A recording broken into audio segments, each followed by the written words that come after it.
हाँ जी, तो सबको स्क्रीन दिख रही है? Yes ma'am.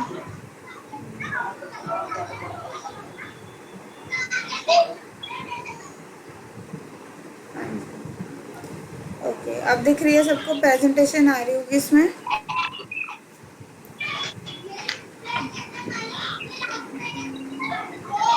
आ रही है सबके पास? बेटा म्यूट करो अपना। Yes ma'am. Yes ma'am, ma'am आ रही है वॉइस आवाज। नहीं आ रही।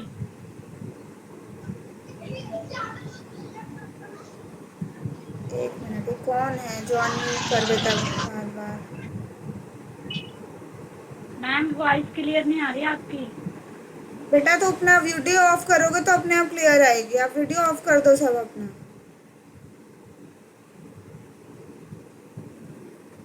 अब आ रही है आपको? हाँ जी। सो अब स्क्रीन आ रही होगी आपके पास। आपकी ये कुछ कुछ क्वेश्चंस थे। पहले तो कोई बच्चों का था कि dual burden of malnutrition क्या होता है। तो जो दोहरा कुपोषण बोल रहे थे वो क्या होता है। तो जब किसी एक कंट्री में अल्प पोषण और अति पोषण दोनों चीज़ों की समस्या होती है, उसको कहा जाता है डुअल बर्डन यानी दोहरा कुपोषण। अब जो इसमें जैसे आप देख सकते हो कि कुपोषण भी है, इसमें अंडर न्यूट्रिशन यानी अल्प पोषण भी आता है। अल्प पोषण का मतलब होता है कि आप में न्यूट्रिशन की कमी है, ठीक है। जो आपको जितना चाहिए, जितनी बॉडी को रिक्वायरमेंट है पोषण की, उससे कम मिल रहा है। ओवर न्यूट्रिशन का मतलब होता है कि जितना चाहिए आप उससे ज़्यादा ले रहे हो। दोनों की वजह से क्या होता है, रोग प्रतिरोधक क्षमता कम हो जाती है, इम्यूनिटी कम हो जाती है। क्योंकि उसमें उसकी वजह से क्या, इस अंडर न्यूट्रिशन वाले में क्या होता है कि जो ये रहा अंडर न्यूट्रिशन वाले में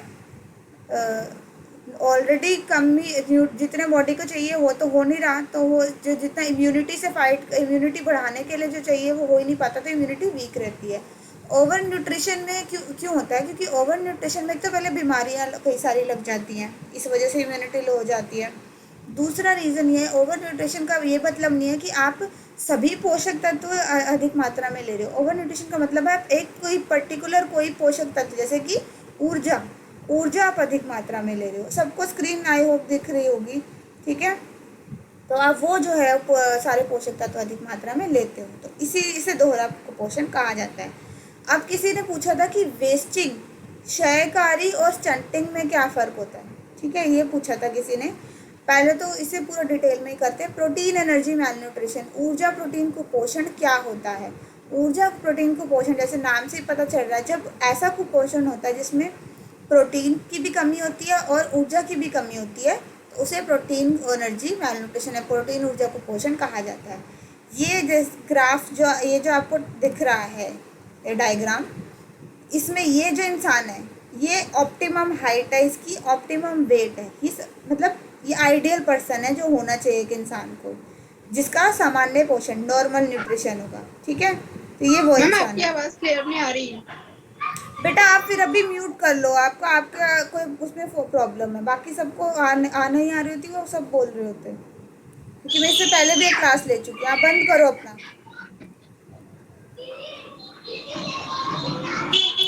आप इतने शोर में बैठोगे तो कहाँ से क्लियर आएगी, ठीक है। तो फिर उसके बाद जो है नेक्स्ट है आपका वेस्टिंग। वेस्टिंग का मतलब क्या होता है?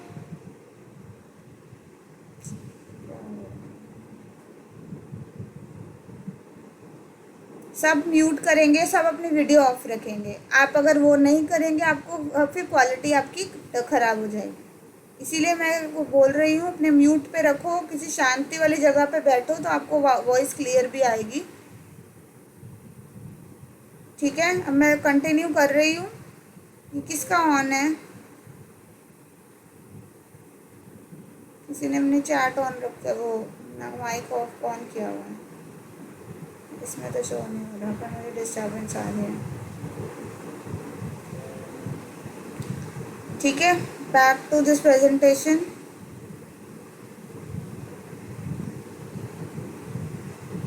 हाँ, तो वेस्टिंग का मतलब होता है कि जब हाइट जो है वो इंसान की सही है, जैसे आप इसमें देख रहे हो, पर जो आपकी वेट है वो जो है वो क्या होता है, कम होता है, तो उसको कहा जाता है, ठीक है। लो वेट फॉर हाइट, मतलब कि जो वेट जितने हाइट के अकॉर्डिंग होना चाहिए वो वेट कम है। देखिए हाइट क्या है, सामान्य है, पर भार जो है वो आप देखोगे साइज का भार उस इंसान का कम है, तो उसे वेस्टिंग कहा जाता है। इसका सिंपल सा तरीका, जब कोई इंसान पतला होता है, कमज़ोर नज़र आता है, उसकी हाइट कम नज़र पर उसकी हाइट सही नज़र आती है, तो जो है उस इंसान को ये बोला जाता है, वेस्टेड बोला जाता है, या फिर वेस्टिंग कहा जाता है उस कंडीशन को। स्टंटिंग नाम से पता चल रहा है, स्टंटेड ग्रोथ है, स्टंटिंग मतलब बौनापन, यानी हाइट कम है और वज़न जो है वो नॉर्मल है, ठीक है, तो उसे वेस्टिंग कहा जाता है। तो कुपोषण के यही परिणाम हो सकते हैं, या तो एक इंसान की हाइट सही रह सकती है, वज़न कम हो जाए, या क्या हो उसकी हाइट कम हो जाए और वज़न सामान्य रहे। इसके अलावा अंडर वेट मतलब कि लो वेट फॉर एज, तो एज के हिसाब से जो उसका वज़न है वो कम है, तो एज के हिसाब से वज़न कम है, तो यानी उसकी हाइट भी कम रहेगी और उसका वज़न भी कम रहेगा, तो दोनों क्राइटेरिया वो फुलफिल नहीं करता। इसे प्रोटीन एनर्जी मैलन्यूट्रिशन के ये कॉन्सिक्वेंसेस हो सकते हैं, तीनों में से एक, या तो वेस्टिंग हो जाएगी, या स्टंटिंग हो जाएगी, या अंडरवेट हो जाएगा। जो वेस्टिंग पर्टिकुलरली होता है वो होता है प्रोटीन की कमी की वजह से, ठीक है, जब प्रोटीन की हम खाता है इंसान तो उसको वेस्टिंग उसकी हो जाती है, ठीक है। ओके, नेक्स्ट आपका कि ये जो चैप्टर हम पढ़ा हमने पब्लिक हेल्थ न्यूट्रिशन, इसकी क्या महत्व है, protein public health and nutrition के क्या महत्व, क्या इम्पोर्टेंस है। तो पहली चीज़ कि किसी भी हम पब्लिक हेल्थ न्यूट्रिशन, जब पब्लिक हेल्थ का मतलब आता है जब हम समुदाय के बारे में बात करते हैं, कंट्री के बारे में बात करते हैं, सोसाइटी के बारे में बात करते हैं, तो जब उसमें हमारे हेल्थ, उसमें न्यूट्रिशन को मेंटेन करना बहुत इम्पॉर्टेंट है। क्योंकि जो इससे क्या होता है कि आपके अगर कंट्री में ज़्यादातर लोग मेल नरिश हैं, कुपोषित हैं, कुपोषित का मतलब क्या हुआ, या तो अंडरवेट है या ओवरवेट है, ठीक है, दोनों को कंबाइन कर दिया जाए, मतलब कि सामान्य पोषण नहीं मिल रहा सबको, या तो बहुत ज़्यादा, कुछ पर्टिकुलर लोग हैं वो बहुत ज़्यादा खा रहे हैं, कुछ जो है बहुत कम खा रहे हैं, कुछ को बहुत कम मिल रहा है।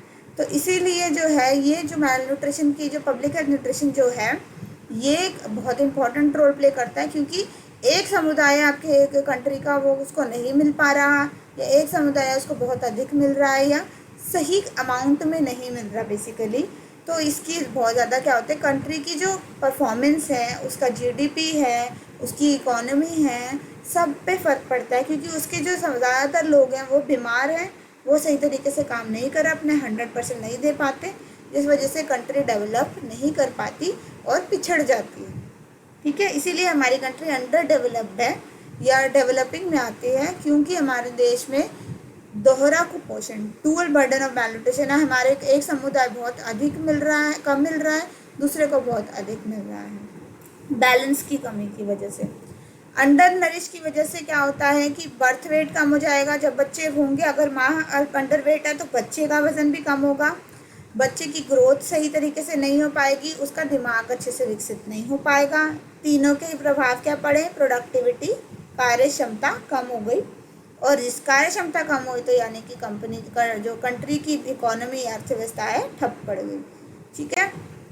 और यही अर्थव्यवस्था घर की भी हो सकती है कि घर में काम करने वाले सही हेल्थ नहीं है, तो घर में पैसा कमाने के लिए कोई नहीं है।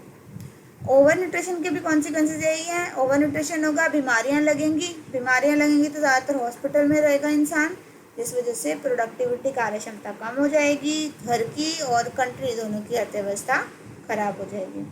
डुअल बर्डन मैंने जैसे आपको बताया, जब एक कंट्री में दोनों सिचुएशन एक साथ चल रही होती हैं, एक समुदाय बहुत अधिक ले रहा है, एक बहुत कम ले रहा है, तो उसे डुअल बर्डन या दोहरा कुपोषण कहा जाता है, ठीक है। अब अगला इसमें था कि इसका बेसिक इंट्रोडक्शन, जैसे मैंने आपको बताया कि पब्लिक हेल्थ का मतलब होता है कि स्वास्थ्य की सुरक्षा, किसका सब स्वास्थ्य की सुरक्षा, पूरे समुदाय की, ग्रुप की बात कर रहे हैं, एक इंसान की बात नहीं कर रहे, कंट्री की, एक राज्य की, एक समूह की, एक एरिया की, किसी भी कम्युनिटी, छोटा हो या बड़ा, जितनी मर्जी पॉपुलेशन हो, जब 2 से अधिक लोगों की हम बात करते हैं तो हम क्या करेंगे, पब्लिक की बात करते हैं, उसके न्यूट्रिशन की बात करते हैं, क्योंकि सब मिलकर देश का विकास करते हैं, एक जना नहीं कर पाता। तो वो जब समुदाय की सेहत खराब हुई तो फिर देश की अर्थव्यवस्था, देश की जो है रेपुटेशन जो है वो खराब हो जाती है। हमें क्या करना पड़ेगा, कैसे हम इसे इम्प्रूव कर सकते हैं, हम पूरी कंट्री में हेल्थ को, स्वास्थ्य को, अच्छे स्वास्थ्य को बढ़ावा देंगे। आपको कॉम्पिटिशन्स मिलते हैं अच्छे न्यूट्रिशन के ऊपर, आप पोस्टर बनाइए, एक अवेयरनेस कैंपेन कीजिए। लास्ट ईयर आपने न्यूट्रिशन वीक भी सेलिब्रेट किया था, अब कितने वो बनाए थे। तो सब, तो ये सब क्यों होता है, क्योंकि ये एक तरह की कैंपेन है कि आपको छोटी एज में ये सब के बारे में एजुकेट किया जाए, ताकि आप जब आप सही खाएंगे, आप 4 लोगों को और बताएंगे, वो 4 लोगों को और बताएंगे, अवेयरनेस फैलेगी, जिस वजह से कंट्री जो है वो ग्रो अच्छे से कर पाएगी। ये देखिए, ये अंडरवेट का एग्जांपल है, इसमें खाना उसको कम मिल रहा है। ये ओवरवेट का एग्जांपल है, ओवर न्यूट्रिशन का एग्जांपल है, बहुत अधिक खा रहा है। दोनों आपको स्वस्थ नहीं नज़र आ रहे होंगे, ये भी स्वस्थ नहीं है, ये भी स्वस्थ नहीं है, ठीक है। इनको हमें सामान्य पे लेके आना है। अब किसी ने पूछा था नेशनल न्यूट्रिशन पॉलिसी क्या होती है। नेशनल न्यूट्रिशन पॉलिसी जो है ये 1993 में बनाई गई थी, राष्ट्रीय पोषण नीति थी। इसके अंदर कई सारे प्रोग्राम निकाले गए, जैसे ICDS बनाए गए। ICDS का मतलब क्या होता है कि आपकी बाल सेवाएं जो दी मैंने, ICDS सेंटर्स होते हैं जहाँ पे मिड डे मील भी मिलता है, हेल्थ चेकअप्स भी होते हैं, राशन भी मिलता है। तो बहुत सारी चीज़ें वहाँ पे ICDS में फर्स्ट फैसिलिटी दी जाती है। क्यों दी जाती है, क्योंकि ये जो छोटे छोटे जो आपके गांव हो गए, जहाँ पे हॉस्पिटल्स की फैसिलिटी नहीं मिल पाती है, ज़्यादातर अनएजुकेटेड लोग अधिक रहते हैं, उनके पास रिसोर्स, ये गरीब लोग ज़्यादा रहते हैं, उनको जो प्राइमरी हेल्थ सर्विसेज होती हैं वो देना, बेसिक फूड देना सरकार का काम है। तो वो इस हेल्थ केयर इन ICDS सेंटर में, इंटीग्रेटेड चाइल्ड केयर सेंटर में दिए जाते हैं, बच्चों को दिए जाते हैं, और उनकी माएँ जो होती हैं उन्हें दिए जाते हैं, और जो प्रेग्नेंट लेडीज़ होती हैं या जो स्तनपान कराने वाली महिला होती हैं वो इसके अंदर आती हैं। सब नहीं आते। इंटीग्रेटेड चाइल्ड डेवलपमेंट मतलब कि बच्चों के ऊपर फोकस है, बच्चों के ऊपर फोकस है तो उनकी माँओं पे भी फोकस होगा, क्योंकि माँ ही उनको खाना खिलाती है और उसकी देखभाल करती है, उसका जन्म देती है उसको, इसीलिए उनकी माँ पे और बच्चों पे फोकस इस पर होता है। दूसरा प्रोग्राम नेशनल न्यूट्रिशन पॉलिसी में निकाला गया, फोर्टिफिकेशन ऑफ फूड। फोर्टिफिकेशन मतलब कि इसमें प्रबलीकरण, प्रबलीकरण का मतलब होता है कि उसके अंदर कोई न्यूट्रिएंट ऐड किया गया। सबसे अच्छा एग्जांपल नमक, ठीक है। नमक आप कोई भी अपना पैकेट देखेंगे नमक का, तो उसमें आप देखेंगे कि नमक आयोडाइज्ड होता है, उसमें आयोडीन डाला गया। क्यों डाला गया, क्योंकि एक समय आया था जब आयोडीन की कमी होने लग गई थी, बहुत सारी पॉपुलेशन थी वो आयोडीन की कमी से ग्रस्त थी, तो इसीलिए जो है ये आयोडाइज नमक निकाला गया। अब आयरन की कमी देखी जा रही है, तो अब क्या कह रहे हैं, अब कह रहे हैं कि हम नमक में ही आयरन भी डाल देंगे, जिस वजह से लोगों को आयरन की कमी नहीं होगी, जिस वजह से हीमोग्लोबिन सही रहेगा, अनीमिया की प्रॉब्लम नहीं होगी, ठीक है। तो दूसरा प्रोग्राम ये था, फोर्टिफिकेशन, प्रबलीकरण। तीसरा है promote low cost nutritious and local food. इसमें जैसे कि आपके राशन कार्ड, राशन सेंटर जो होते हैं, इसमें सस्ता, लोकली जगह पे सस्ते दाम पे उनको राशन देना और या न्यूट्रिशियस फूड देना, ये किया गया, ठीक है। तो राशन कार्ड बनाए गए गरीब लोगों के लिए, उनके एरिया में उन्हें न्यूट्रिशियस फूड कम दाम में मिलने लग गया, ताकि उनको ऐसा ना हो कि कोई भूख से या अंडर न्यूट्रिशन से की मौत हो। चौथा जो है माइक्रो न्यूट्रिएंट डेफिशिएंसी को पे ध्यान दिया गया। माइक्रो न्यूट्रिएंट यानी सूक्ष्म पोषक तत्व, इसके अंदर विटामिन ए, विटामिन डी, ये सब को लेके आयरन, इन सब के लोगों को डोज दिए जाने लग गए, जाके उनको दिए जाने लग गए कि जो है ये नाइट ब्लाइंडनेस के केसेस ये सब कम हो जाए। तो उसका उद्देश्य क्या था इस प्रोग्राम का, नेशनल न्यूट्रिशन पॉलिसी का, कि भारत में से ये 1993 में जब लाया गया था कि भारत में से कुपोषण को दूर कर दिया जाएगा, पर अभी तक जो है ये फुलफिल नहीं हो पाया। इतने सालों के बावजूद जो है ये चीज़ हमारी फुलफिल, हम अभी तक इसे पूरी तरीके से मिटा नहीं पाए हैं, और हमारे सामने एक और समस्या खड़ी है अभी तक। डाइट और फूड बेस्ड स्ट्रैटेजीज़। डाइट और फूड बेस्ड स्ट्रैटेजीज़ का मतलब है कि इसके अंदर ही हमारा आता है कि इसमें डाइट का मतलब है कि पका हुआ खाना, डाइट हो गया। फूड मतलब कि जो भी भोजन है, ठीक है। डाइट यानी कि आप जो दिन में 5 बार या 3 बार खाना खाते हैं वो आपकी डाइट है। भोजन मतलब कि जो आप खाते हैं वो है, ठीक है। डाइट और फूड बेस्ड स्ट्रैटेजीज करे गए हैं, कैसे जो हम हटा सकते हैं, पब्लिक हेल्थ अपनी इम्प्रूव कर सकते हैं और न्यूट्रिशन को, मैल न्यूट्रिशन को जड़ से ख़त्म कर सकते हैं। तो हम क्या करेंगे, या तो न्यूट्रिशियस फूड दें, या डाइट दें, या उससे रिलेटेड ज्ञान ही दे दें। जैसे मैंने आपको बताया कैंपेन चलाते हैं, बच्चों को बोलते हैं पोस्टर बनाओ, नॉलेज आई, उन्होंने 4 लोगों को और बताया तो उन्होंने अच्छा खाना खाना शुरू कर दिया। तो ये तीनों हमने चीज़ें कवर कर दी, फूड भी दिया, डाइट भी दी, उससे रिलेटेड नॉलेज भी दे सकते हैं। ये क्या होता है, इस पर क्या है, ये जो नेशनल न्यूट्रिशन पॉलिसी है ये प्रिवेंटिव अप्रोच है। प्रिवेंटिव मतलब कि बचाव का फोकस इसमें ज़्यादा किया गया है। इसमें ध्यान दिया गया है कि लोगों को आसानी से चीज़ें प्राप्त हो सकें। अब क्योंकि बचाव पे ध्यान दिया गया तो रिस्क नहीं है इसमें, और इसमें क्या है, लो कॉस्ट का है, पैसे नहीं खर्च होंगे। आप क्या दे रहे हैं, सस्ते दाम पे दे रहे हैं सब कुछ। इसे सब लोग फॉलो कर सकते हैं, ये नॉलेज मिल रही है तो इसको फॉलो करने में कोई प्रॉब्लम नहीं है। कॉम्प्रिहेंसिव अप्रोच है, कॉम्प्रिहेंसिव मतलब विस्तृत। जो डाइट और फूड बेस्ड स्ट्रैटेजी है ये कॉम्प्रिहेंसिव, विस्तृत है। इसमें इसमें बड़ी स्लो है, ये इतने जल्दी नहीं हो सकता इसका बेनिफिट। बहुत सारी चीज़ें आपस में रिलेटेड हैं और इस सबको और एक साथ बड़ी सारी समस्याओं को सुलझाया भी जा सकता है, पर इसको क्या है, लॉन्ग टर्म होगा। ये इतनी जल्दी एक सोल्यूशन नहीं, क्विक सोल्यूशन नहीं है। अब इसमें डाइट और फूड बेस्ड स्ट्रैटेजी में क्या आता है, diet diversity, home gardening, nutrition and health education, food fortification. हाँ, किसी ने पूछा था डाइट डाइवर्सिटी, आहारीय विविधता क्या होती है। आहारीय विविधता नाम से पता चल रहा है कि जब आपको आप एक फूड पे फोकस नहीं कर रहे, आप कह रहे हैं कि या तो आप किचन गार्डनिंग कर लीजिए, ये सब इसका पार्ट है डाइट डाइवर्सिटी का, ठीक है। अलग अलग तरीके के खाने को इंक्लूड करना, जैसे कि मैम ने भी उस दिन बताया था कि आपका रेनबो कलर होने चाहिए। रेनबो कलर का मतलब क्या था कि आप हर तरह का खाना इंक्लूड करें। ऐसा नहीं है कि लोग क्या करते हैं कि आजकल कीटो डाइट का फैशन है, कीटो डाइट में कहते हैं कि सिर्फ प्रोटीन ज़्यादा खाइए, नहीं, आपने हर प्रकार का भोजन खाना है, सभी खाद्य समूह का प्रयोग करना है। और वो कैसे होगा, वो उसकी अलग अलग जो है इसके अलग अलग सोल्यूशन, जैसे कि इसमें होम गार्डनिंग का है, घर में ही आपको उगा लीजिए, आपको बाहर से ख़रीदना नहीं पड़ेगा। आप इसको लेके अवेयरनेस फैलाइए। इसमें आपका फूड फोर्टिफिकेशन भी इसका एक हिस्सा है डाइवर्सिटी, क्योंकि आप अलग अलग तरीके से कि तेल को, जो बेसिक इंग्रेडिएंट जो हमारे खाने में हर जगह डलते हैं, उनको फोर्टिफाई कीजिए। फोर्टिफाई मतलब कि उनके अंदर न्यूट्रिएंट्स डालिए। इससे फ़ायदा ये होता है, जैसे नमक है, मसाले हैं, ये तो हर जगह डलते हैं।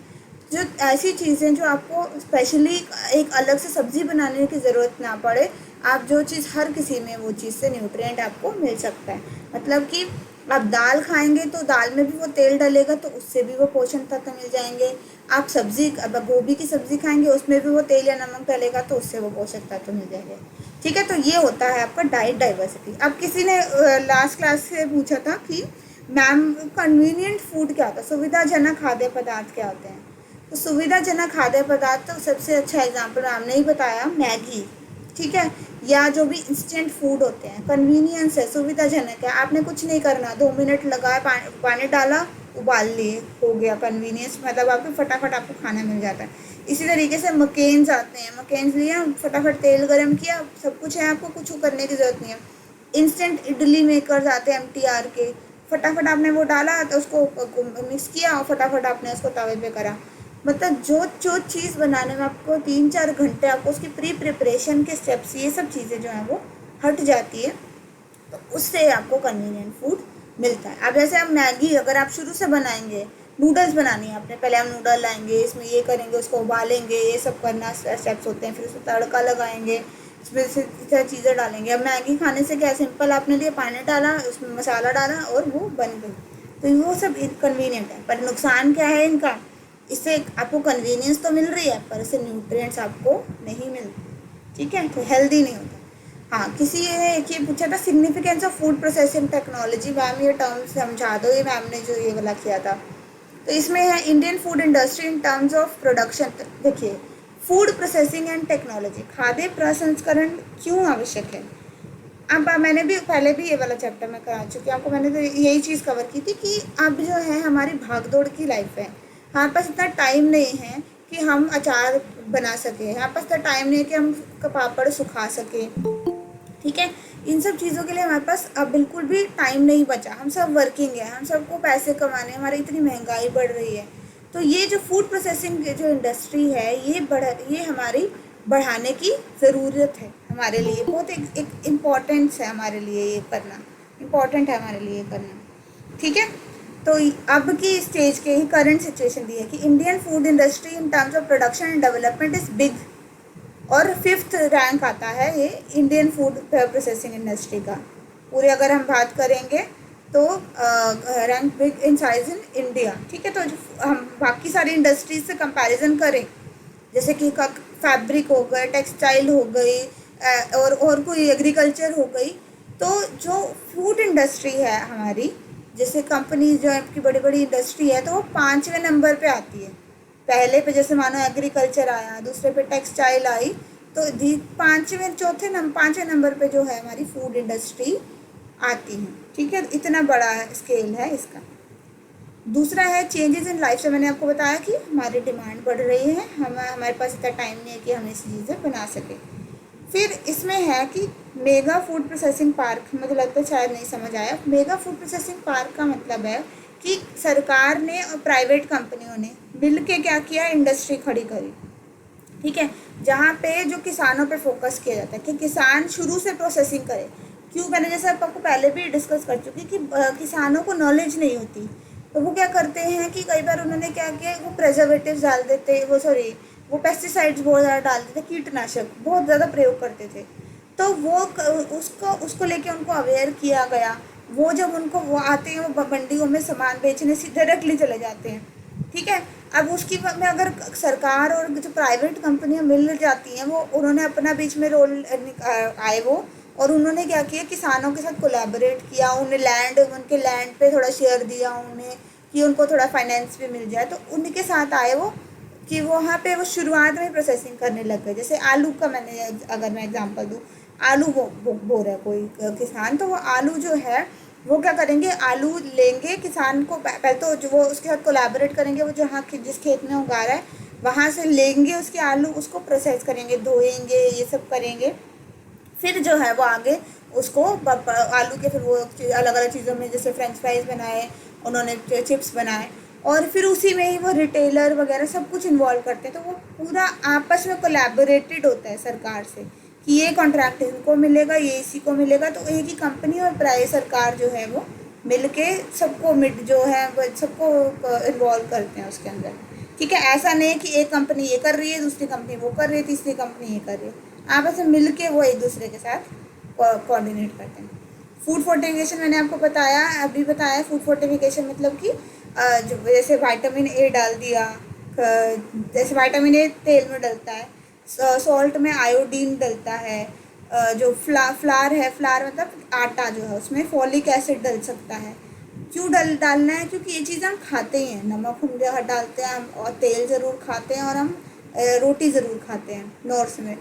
तो ये चीज़ें से हमारी डाइट में है ही। इनमें जितना हो सके हम क्या करेंगे कि क्वालिटी बढ़ा देंगे, हम इनके अंदर न्यूट्रिएंट्स डालेंगे, तो हमारे जो है इससे क्या फ़ायदा होगा कि कम से कम चीज़ में हमें ज़्यादा से ज़्यादा बेनिफिट हो जाएगा। ठीक है, इसके अलावा शेल्फ़ लाइफ, हमारे पास इतना टाइम नहीं है कि हम बार बार वो चीज़ खरीद सके, तो हम एक बार बल्क में ख़रीद लेते हैं। बल्क में ख़रीदेंगे तो वो चीज़ ख़राब होने का रिस्क रहेगा। तो इसीलिए प्रोसेस फूड का फ़ायदा ये होता है कि हमारी शेल्फ़ लाइफ बढ़ जाती है। ठीक है, तो ये आपका चौथे चैप्टर में से था। अब आ जाते हैं हम, जो करंट हमारा चैप्टर ख़त्म हुआ है, जिसमें से डाउट है बच्चों को, हैज़ार्ड नहीं समझ आया बच्चों को, हैज़ार्ड क्या होता है।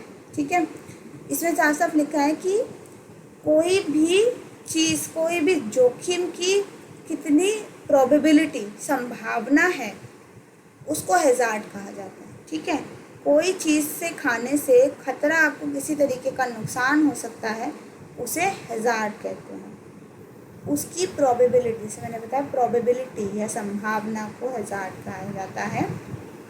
इसका मतलब टॉक्सिसिटी जो होती है वो कितना जोखिम है उसको कहते हैं कितना, यानी कि उसे सिर्फ मानो चोट, जोखिम क्या क्या होता है, जैसे कि पैर मुड़ गया, एक ये जोखिम है, पैर में मोच आ गई, ये एक जोखिम है, पैर पे कुछ जख्म हो गया वो है, पैर काटना पड़ गया ये है।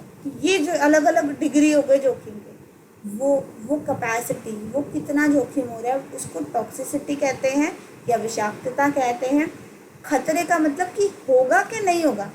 मैंने दूध लिया, 60% चांस है इसमें कोई टॉक्सिन होगा, 40% सेफ भी हो सकता है। तो ये मतलब हुआ कि हज़ार्ड का मतलब होता है कितनी प्रोबेबिलिटी, कितनी संभावना। और हम hazard analysis critical control point हैसब जो था उसमें यही कोशिश करते हैं कि जितना हो सके जोखिम कम हो। जोखिम कितने प्रकार के होते हैं मैंने आपको बताया। फिजिकल होते हैं, भौतिक संकट जैसे कि कंकड़ पत्थर बाल ये सब हो गए। फिर आते हैं केमिकल मैंने जैसे आपको बताया कीटनाशक पेस्टिसाइड जितने भी केमिकल वाले होते हैं वो सब आ गए। बायोलॉजिकल यानी जो जीव जंतु होते हैं, बैक्टीरिया कीड़े मकोड़े जिंदा, अगर मर गए हैं तो वो फिजिकल में आ जाएगा। जैसे उनके कोई बॉडी पार्ट है वो फिजिकल में आते हैं, भौतिक में आते हैं। एडल्ट्रेशन का समझ नहीं आता कुछ बच्चों को। एडल्ट्रेशन का मतलब होता है कि मिलावट, अपमिश्रण, मिलावट। एडल्ट्रेशन तो सिंपल, आपने इतने केसेस सुने होंगे फूड एडल्ट्रेशन के कि क्या करते हैं लोग, क्या या तो इंटेंशनली जानबूझकर या कई बार गलती से भी क्या कर देते हैं, कोई ऐसी चीज़ डाल देते हैं जिसकी ज़रूरत ही नहीं थी उसके अंदर। अब वो जानबूझ के तब डालेंगे जब उनको कोई फ़ायदा हो रहा होगा, दूध में पानी की मिलावट, ठीक है। एक्सीडेंटल का मतलब है कि कहीं कुछ कर रहे थे तो वो बीच में गलती से बिना किसी की जानकारी, उनकी नज़रअंदाज करने की वजह से, उनकी गलती की वजह से गलती से उसमें कोई चीज़ ऐसी डल गई जो कि जैसे कि उठाते समय पैकेजिंग, जैसे पैकेट में डाला, पैकेट में कुछ साफ़ नहीं धोया नहीं उन्होंने, उसकी वजह से क्या हुआ, उसमें कोई चीज़ ऐसी डल गई जिसकी जैसे केमिकल डला हुआ था कोई, जिस वजह से उसमें मिलावट हो गई, उसको अडल्ट्रेशन कहते हैं, मिलावट अपमिश्रण कहते हैं। दोनों की वजह से क्या होगा, गुणवत्ता खराब हो जाती है। फूड स्टैंडर्ड्स नहीं समझ आया बच्चों को, कईयों को खाद्य मानक जो होते हैं, देखिए अलग अलग प्रकार के खाद्य मानक मैंने आपको बताया। कुछ इंटरनेशनल होते हैं, अंतर्राष्ट्रीय होते हैं, कुछ राष्ट्रीय होते हैं, कुछ कंपल्सरी होते हैं, कुछ अपनी मर्ज़ी से फॉलो करने वाले होते हैं। तो अलग अलग प्रकार के मानक होते हैं वो, जैसे कि कंपनी के ये सब जो हैं ये सारे वॉलंटरी हैं, जो कि मर्ज़ी है, कंपनी ने फॉलो करने हैं कर लें। नेशनल वाले जो मैंने बच्चों ने भी गलत लिखे थे, राष्ट्रीय मानक का मैंने पूछा तो राष्ट्रीय मानक में आपके कभी मैं बताऊंगी कौन कौन से आते हैं।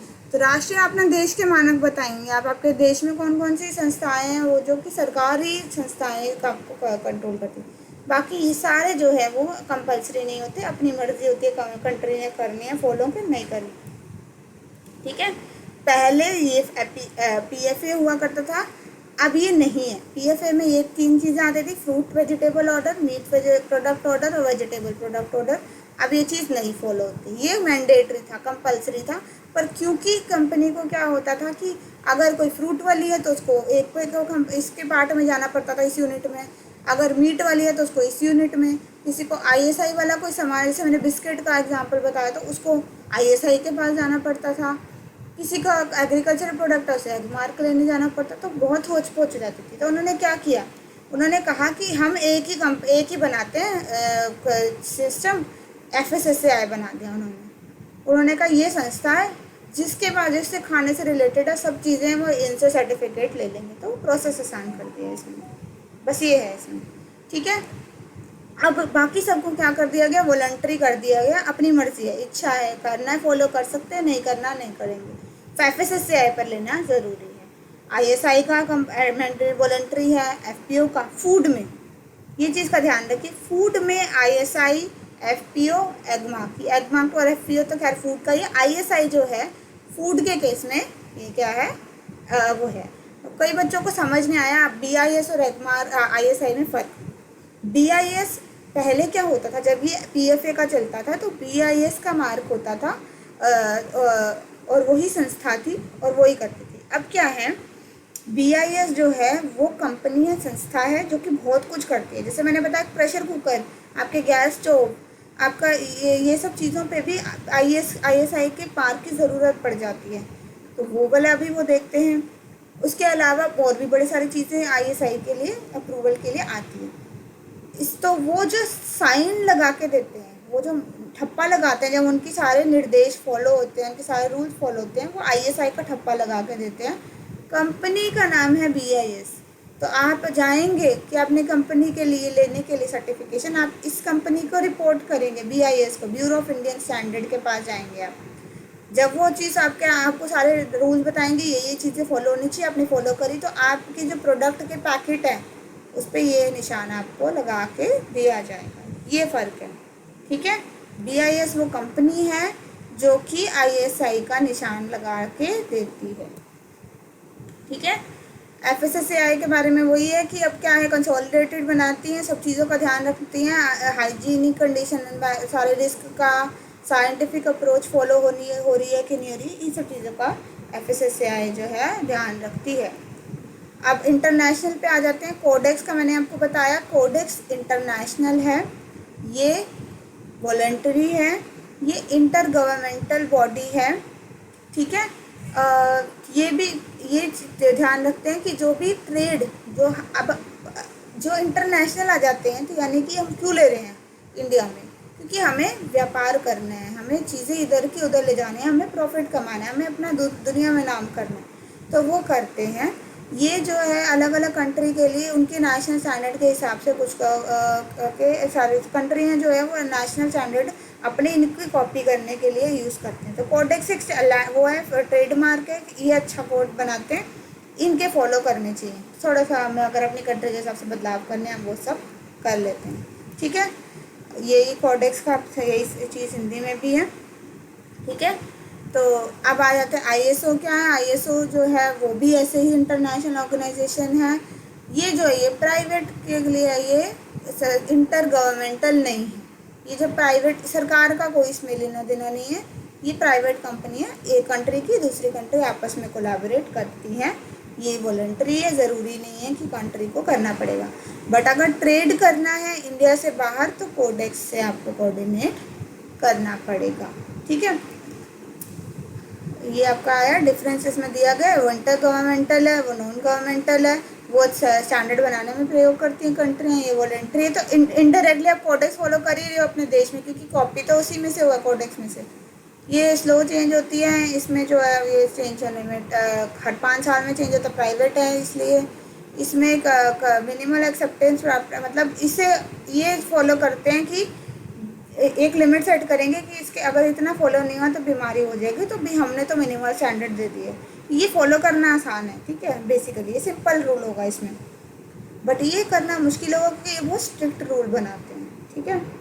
ये फूड कोड पब्लिश करते हैं, ये इंटरनेशनल स्टैंडर्ड फॉलो पब्लिश करते हैं। अब ये जो है मैंने आपको क्विज दिया था, एग मार्क वॉलंटरी मतलब इच्छा अनुसार करना, ये एग मार्क होता है। ये मैंने खुद फ़ोटो लिए, बट अमूल के बटर की के ऊपर ये एग मार्क की फ़ोटो आपको मिलेगी, तो ये सब पे नहीं मिलेगा आपको। मिर्च मसालों पे देखोगे कुछ कंपनियाँ डालेंगी, कुछ नहीं डालें। अब जैसे कैच का मसाला है वो लोग डालते हैं, पर अगर आप और कोई MDH वगैरह यूज़ करोगे उसमें आपको नहीं मिलेगा, ठीक है। तो वो क्योंकि क्या है, वॉलंटरी है, ये इच्छा अनुसार है। ISI का है वॉलंटरी, आपको सब पानी की बोतलों पे नहीं मिलेगा, कुछ कुछ पे मिलेगा, ठीक है। FSSAI है, FSSAI आपको हर चीज़ पे मिलेगा। अगर वो कंपनी और अगर नहीं है तो मतलब ये खाना रिस्की हो सकता है क्योंकि इन्होंने रूल्स फॉलो नहीं करे, ठीक है। तो FSSAI आपको सब जगह मिलेगा। FPO वॉलंटरी है। अब मैं देखो ये जैम पे किसान का जैम था, इस पे नहीं था, बट ये क्या है, आंवले का मुरब्बा है, ये वाली कंपनी जो है ये FPO का मार्क देती है, तो ये भी क्या है, वॉलंटरी स्टैंडर्ड। ये मैं GMP की बात कर रही थी, गुड मैन्युफैक्चरिंग प्रैक्टिसेस, ये जो की गोलियाँ आती हैं उसके ऊपर ये मार्क मिला मुझे। तो उसमें क्या करते हैं, ये गुड मैन्युफैक्चरिंग फॉलो करते हैं, तो उन्होंने ठप्पा लगाया, देखो कि हम तो अच्छी तरीके से प्रोडक्ट बनाते हैं। इसी तरीके से ISO का स्टैंडर्ड है, ये फॉलो हो रहा है, ये इसमें। और ये हैज़प का जो मैंने आपको हैज़र्ड एनालिसिस क्रिटिकल कंट्रोल का है, ये इन्होंने ठप्पा लगाया है कि देखो हमारी कंपनी फॉलो करती है, ठीक है। अब किसी को कुछ पूछना है तो अपने आप को अनम्यूट कीजिए और फटाफट 5 मिनट में पूछ लीजिए जो नहीं समझ आया या कुछ और आपके डाउट है। पूछना है किसी को? Yes ma'am. हाँ बोलो। मैम जो नेशनल न्यूट्रिशन पॉलिसी थी तो उसमें बताया था कि शॉर्ट टर्म इंटरवेंशन और लॉन्ग टर्म, तो मैम ये मतलब कुछ हाँ देखिए, मैंने जैसे बताया ना, हाँ, इंटरवेंशन क्या है और लॉन्ग टर्म इंटरवेंशन क्या है? जो आपको मैंने अभी डाइट वाला बताया वो लॉन्ग टर्म है ना, क्योंकि मैंने बताया वो टाइम उस पे लगते हैं। मैंने जो आपको, आप पे काम करो, आप अपनी पुरानी वाली जो मैंने प्रेजेंटेशन भेजी है खोल के देखो, उसमें अलग अलग तरीके की आपकी नेशनल न्यूट्रिशन पॉलिसी के अंडर की बताई हैं। तो शॉर्ट टर्म वाले कि जो इंस्टेंटली आपका करते हैं, कि इंस्टेंटली कोई प्रॉब्लम है उसको कवर करेंगे, फटाफट हो जाएगा। जैसे आपने क्या किया, आपने फोर्टिफिकेशन है, जैसे कि विटामिन ए की डोज दी और वो कवर हो गया, विटामिन डी देने थे, विटामिन डी दिया और वो विटामिन डी की प्रॉब्लम क्योर हो गई, शॉर्ट टर्म हो गया, है ना। लॉन्ग टर्म जैसे मैंने आपको, आपने बताया डाइट डाइवर्सिटी, खाने के बारे में नॉलेज दे रहे हो आप उनको, फूड अवेल करा रहे हो, खा रहे हैं कि नहीं खा रहे हैं, वो फिर वो चीज़ें भी आ जाती हैं कि वो लोग फॉलो करेंगे कि नहीं करेंगे, वो तो उनकी इच्छा है, उनकी पसंद है। तो वो चीज़ में टाइम लगता है जब आप किसी को अपने अपने आप पे डाल देते हो, आप अपनी इन्फॉर्मेशन तो दे देते हो, बट आप जैसे कि मैंने राशन कार्ड वो बताया, अब राशन की शॉप्स तो इतने टाइम से लग खुली हुई हैं, आईसीडीएस का है, गवर्नमेंट तो इतने टाइम से दे रही है, पर वो एक मील दे रही है, मिड डे मील है, वो भी इतने सालों से दे रहे हैं, पर इसके बावजूद आपकी मैल न्यूट्रिशन की प्रॉब्लम अभी भी है। क्यों है? क्योंकि जो है गवर्नमेंट जो है वो उनको एक मतलब स्टेज तक तो कवर करती है पर उसके बाद नहीं करती। तो जो सिंपल प्रॉब्लम है, जैसे कि माइक्रो न्यूट्रिएंट डेफिशिएंसी है, आयरन है, आयरन की टैबलेट आप उनको सबको दे दो, खाई उन्होंने, उनकी आयरन की कमी दूर हो गई, शॉर्ट टर्म इंटरवेंशन था, दे दिया, ख़त्म हो गया। बट लॉन्ग टर्म में अगर आप ओवरऑल हेल्थ चाहते हो, सबके अंदर अच्छी हैबिट्स इनकलकेट हों, सब अच्छे हैबिट्स फॉलो करें, वो चीज़ फिर एक तरह आप उनको अपने ऊपर छोड़ देते हो कि आपको हमने नॉलेज दे दी, आपको एजुकेशन मिल गई, अब हम फ्री हो जाएंगे इस चीज़ से, ठीक है। तो वो चीज़ फिर उसको वो अच्छा। लॉन्ग टर्म आ जाती है, ठीक है। अब आया समझ? ओके। और कुछ यस मैम। पूछना, और कोई डाउट है किसी का?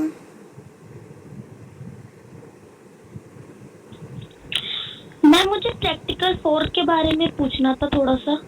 क्या पूछना है प्रैक्टिकल 4? अभी मैंने खोला नहीं मैम हुआ वो तो। प्रैक्टिकल मैम वो प्रैक्टिकल 4 में आपने क्या कहते हैं कुछ वो बनाने के लिए कहा था ना, उत्पाद मतलब खाद्य हाँ हाँ। पदार्थ बनाने के लिए कहा था। तो मैम उसमें हम क्या कहते हैं चावल के पापड़ बना सकते हैं? कुछ भी बना सकते हो, आपको श्योरिटी होनी चाहिए कि जिस न्यूट्रिएंट की जिस पर्पज से वो प्रैक्टिकल दिया जा रहा है वो फुलफिल हो रहा है, आपके ऊपर ही है वो। मैंने इवन रेसिपीज़ भी भेजी थी कि आप उसको रेफ़र कर सकते हो, पर मुझे सब पूछने लगे कि मैम ये लिखनी है क्या, लिखनी है क्या, फिर मैंने कहा उसके फिर पॉइंट नहीं बनता जब आपको, आपकी रेफरेंस के लिए थी वो रेसिपीज़ कि आपने जितने भी प्रैक्टिकल में जो भी करने को बोला गया उसमें अगर आप हेल्प लेना चाहते हो आप उनसे ले सकते हो, और आप जो मैम चाहो मुझे वो बना सकते हो। और मैम उसमें जो लेबल हमें तैयार करना है वो हम लेबल कैसे तैयार करेंगे वो एक समझ नहीं आ रहा था। लेबल तो सिंपल है, अभी आपको इतने सारे लेबल्स दिखाए। तो मैम हमें कोई अपने तरफ से उसके लिए डिजाइन करना होगा एक हाँ, लेबल? डिज़ाइन करो आप अपना, अपने इमेजिनेशन क्रिएटिविटी दिखाओ, आप करो उसके अकॉर्डिंग। बट अच्छा ओके मैम। वो आपको स्टैंडर्ड ज़रूर फॉलो करना चाहिए। जैसे पापड़ के नॉर्मली जो सब में कॉमन होते हैं वो तो आपने डालोगे ही, है ना। Yes ma'am. जैसे ये चीज़ें लिखने, नाम ना, ब्रांड नेम होना चाहिए, न्यूट्रिशनल क्वालिटी होनी चाहिए, लाइसेंस नंबर, रजिस्ट्रेशन, ये तो लिखना पड़ेगा। डिज़ाइन आप अपनी मर्ज़ी से कुछ भी कर सकते हो, नाम अपनी मर्ज़ी का कुछ भी दे सकते हो, ठीक है। Okay ma'am. Thank you ma'am. और कुछ किसी को पूछना है?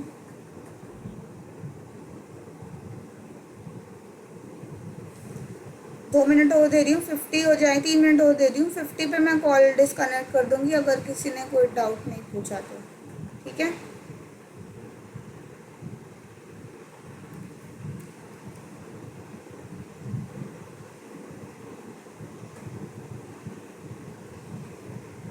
पूछना है किसी ने कुछ और?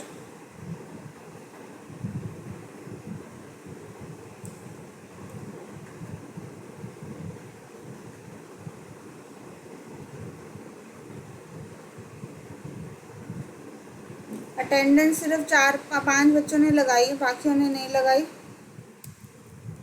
मैम अटेंडेंस कहाँ पे लगानी है? मैंने कहा था चैट बॉक्स में आप अटेंडेंस मार्क कर दो अपनी। Okay ma'am.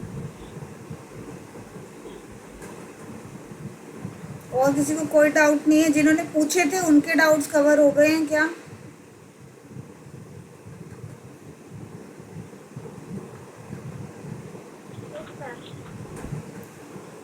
ओके। चलो, जिसने अटेंडेंस मार्क करनी रह गई है जिनकी, वो कर दें, फिर मैं डिस्कनेक्ट कर देती हूँ कॉल।